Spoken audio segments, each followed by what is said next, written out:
Assalamualaikum warahmatullahi wabarakatuh, dear brothers and sisters in Islam, wherever you are. Today we're going to share with you just a very short reminder about the day that we all are going to experience, the day of Arafah. Our Prophet ﷺ reminded us, this day of Arafah is a day that Allah is preparing to forgive as many people as possible and save them from hellfire. Meaning Allah is going to release a lot of people who are mean to go to hell to get out from hell. Can you imagine how beautiful this Arafah day is? And also the Prophet also said, if anybody who fasts just one day Arafah, but not for the person who are performing Hajj, for us who are not performing Hajj, their reward is 1 year before and 1 year after.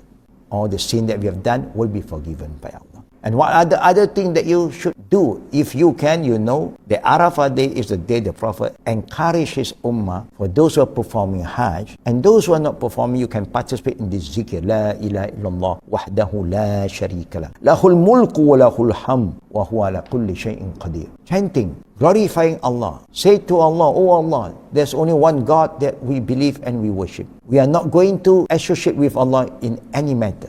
You are the one who gives life, and you are the one who going to take back all the life that you've given to all of us. And you are the most powerful, and you do whatever you please. This zikr will help you to get closer to Allah, strengthen your faith. And also for those who are fasting, please engage in charitable work. All the good thing you do, your reward will be multiplied. So we hope all the brothers and sisters will make this day, the one day of Arafah, the best day for you, so that all of us will become a better Muslim. And inshallah, may Allah accept all our sacrifice, our qurban, our fast, and forgive all our sin. Amin. Ya Rabbil Alamin. Wabillahi taufiqi wal akhiri da'wana walhamdulillahi alamin. Subhanakallahumma bihamdik. Asyhadu an la ilaha illa anta. Astaghfiruka wa atubu ilaik. Assalamualaikum warahmatullahi wabarakatuh.